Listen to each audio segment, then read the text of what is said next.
I'm sure you've read the section in your program that says democracy and elected autocrats, why? Those are wonderful questions. I want you to know I don't have the answers. I will make some remarks that I hope will address some of these questions. And even if they don't, I hope they're interesting.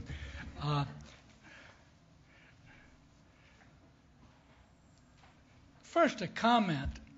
One of the things you learn very quickly as a practitioner, that's us, the people who try to implement policies and hopefully even influence them, the people who are the ambassadors abroad, is that you're dealing in the context of so many variables that the United States does not control. Not just domestic affairs of the countries to which you're accredited, but the overall environment. So you're dealing with the art of the possible. And dreaming doesn't help you very much when you're trying to make recommendations to the Home Office, and who knows, they might even read them or pay attention to what you have to say. Now, Egypt really could be a poster child for the kinds of questions that have been asked. Because Egypt, modern Egypt, which dates from 1952, has been only governed by elected autocrats, with the one brief year of Mohammed Morsi that historians will have to make decisions on. And what happened in that previous period is important because it informs us as to the nature of the dilemmas facing the U.S. today in dealing with the latest elected autocrat. And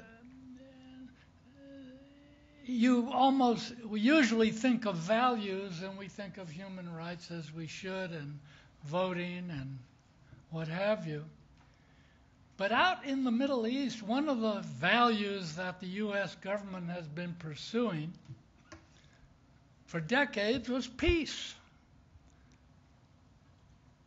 Stopping the killing, wherever it is, but particularly between Israel and the Arab neighbors.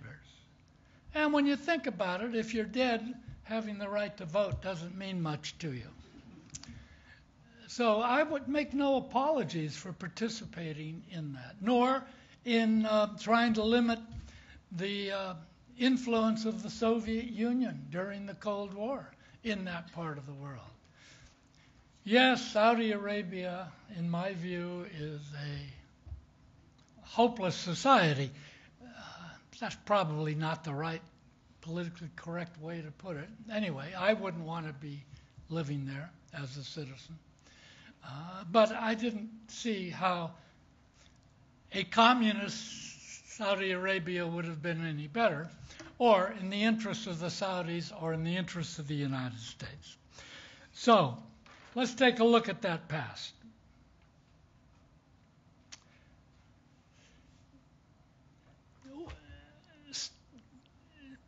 Colonel Nasser overthrew King Farouk, remember the Playboy King, 1952.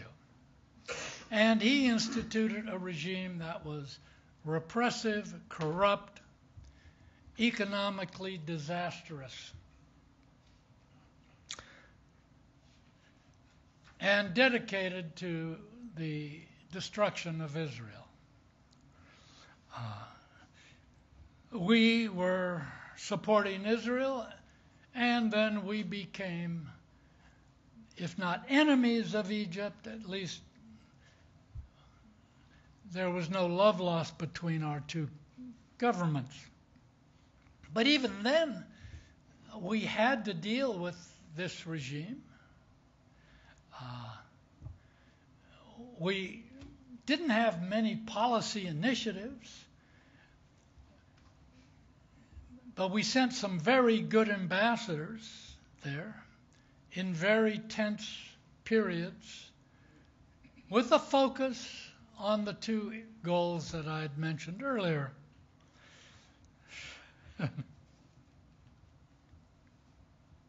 But there was one famous policy initiative. In the mid-50s, a CIA officer called Kermit Roosevelt, you may have heard the name, he was the architect of the fall of Mossadegh in Iran. You know how that turned out. And he snuck into Cairo. The State Department didn't know it. Ambassador Byrod didn't know it. And he went to see Nasser, and he had a bag full of money, and he gave it to him as a token of the U.S. respect and affection for Nasser. And Nasser took the money, and as soon as the time was appropriate, went on the Voice of the Arabs, this commanding propaganda radio in that time, and blasted the United States for this act. And he took that money only to build the tallest building in Cairo as an everlasting reminder to the imperialist Americans that Egypt's honor cannot be bought. And the wags in Cairo quickly named it Kermit Roosevelt's last erection. It's still there. If you're ever there. I don't know if but we really didn't have much in the way of relations. And there was not any progress made towards peace with Israel. Then after the 67 war, we broke the Egyptians broke relations with us. They had to blame someone for their defeat. And Egypt just kept going down economically. The repression was there. We had almost no dealings with them at all until someone called Anwar Sadat succeeded Nasser, who mercifully died in 1970. Well, Sadat looked around and figured, I've got 30,000 Soviet troops occupying my country, and they can't help me economically, and they certainly can't help me get back my Sinai. So he started flirting with the United States, and we ignored him, but that led to the October War and a whole new era of U.S.-Egyptian relations based on primarily the Egyptian decision to make peace with Israel. Now, this took over 7 years and through 4 administrations, but it happened. And at that time, none of those presidents ever asked Sadat, when are you going to have the next election and make sure it's fair? That just wasn't in anyone's mind. The focus was peace. Mubarak inherited this in 1981. And after some promising initiatives towards liberalization, including a very exciting election in 1984, when really 1,000 flowers bloomed, the Muslim Brothers were around, we were there. I was asked by the Prime Minister to please not meet with the opposition. You know, the opposition was probably going to get 15% of the vote, even if it was a fair election. It could be free and unfair. And it was very unfair. But the Muslim Brothers were there, the WAF, all of this. You had new newspapers popping up. In the mid-'80s, television wasn't that important in Israel. And we were nudging the Egyptians in the right direction. they had their Islamist problems. There was a blind sheikh in North Cairo, Abdul Rahman, who later came to this state somehow. I don't know how he ever got in, but he tried to blow up the World Trade Center the first time. But the Egyptian government very cleverly found ways to diffuse the various mass initiatives that the Islamists were using outside of the political scene. Not violence, well, yes, violence, but nothing widespread. Remember, it was the Islamists who were released from prison who killed Sadat. A guy named Zarqawi, you must know him, he's the head of Al-Qaeda, was the one involved. But there was excitement in Egypt at that time. And I remember one time Mubarak volunteered to me. We were sitting alone in his home that he wasn't going to be president for more than 2 terms. He just couldn't stand the pressure of more than 14 years. Well, 16 years later, we had Tahrir Square. I don't think they have finally written the final analysis on Tahrir Square. Yes, there was a lot of discontent, and a lot of the young people were discontent. But I think, really, the tipping point came when Mubarak announced, or let it be known, that he was going to force his son on Egypt as his successor. Because the Egyptians did look forward to these quasi-elections, and there was always hope, and we were always in there before these elections saying to Mubarak and his people, let's see if this one can be better. It's in your interest as well as our interest. The response was the Mubarak regime continued to disenfranchise and emasculate the potential secular opposition. So, when the kids went out in Tahrir Square and Mubarak fell, the only political institution left in Egypt that had a nationwide reach were the Muslim Brothers. And first they were very modest. They weren't going to run for the presidency. They were only going to run for 30% of the seats. But then they looked around and saw how disorganized everyone else was. And they decided this was their moment.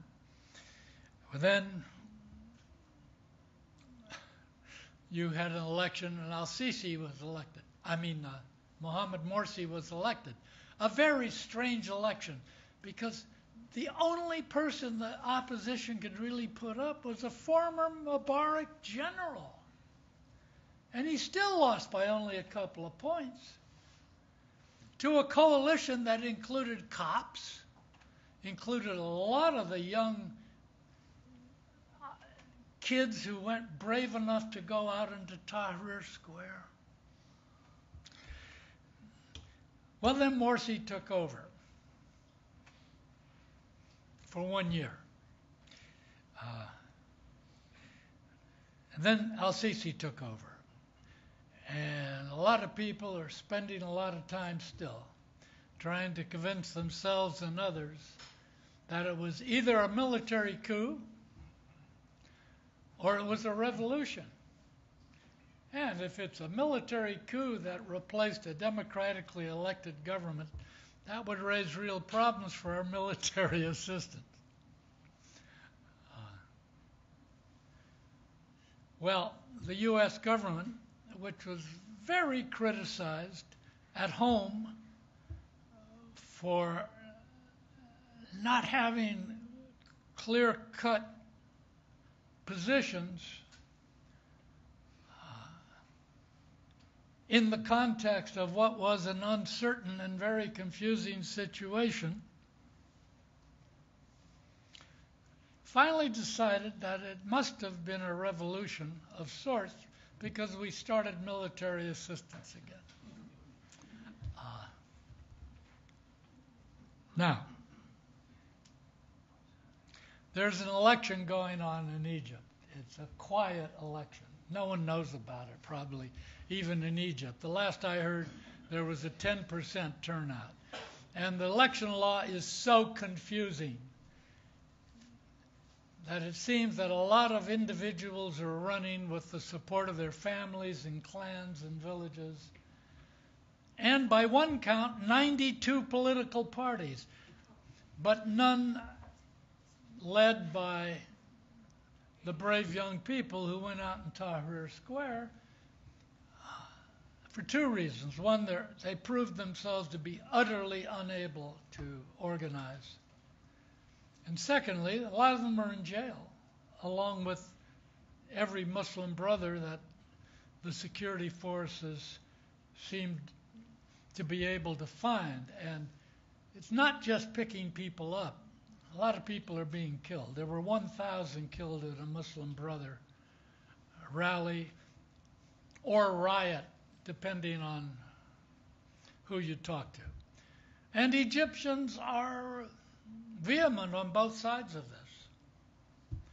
So we have the latest iteration of the elected autocrat. Because of what's gone before, because the United States puts very high value on things like the treaty between Egypt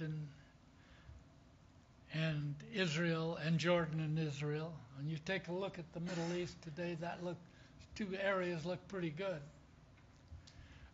Undoubtedly, we're going to continue to have aid programs to Egypt, economic as well as military, and although no one seems to care about the economic programs, we rebuilt the infrastructure of the Egyptian economy. That was quite a triumph. And today, hundreds of young Egyptians of both genders are going to public universities in Egypt on U.S. government scholarships. So it's not just military support to a tyrant. Do we hope things are going to get better? Yes, we do. Will they? Well, certainly this parliament isn't going to do much. Can they get worse? Sure they can. They've got ISIS in the Sinai and ISIS in the Western Desert and ISIS in Libya. I mean, along with the terrible excesses of the Egyptian administration, there is a recognition in Washington that there are real bad guys out there. And we will help the Egyptians do this. Now, one of the reasons why, and there are a number of reasons why Egyptians support el-Sisi. 10 million Copts, they saw the Muslim Brothers as a force to persecute them. Egyptian nationalists saw the attitude of the Muslim Brothers as equivalent to eliminating Egyptian as a nationality.